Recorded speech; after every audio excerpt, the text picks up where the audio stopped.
जो लोग हमारी आयतों पर ईमान लाए और फर्माबरदार बन गए, उनसे कहा जाएगा कि तुम और तुम्हारी बीवियां इज्जत व एहतराम के साथ बहिश्त में दाखिल हो जाओ।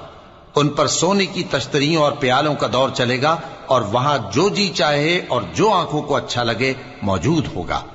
और ऐ अहले जन्नत, तुम इसमें हमेशा रहोगे।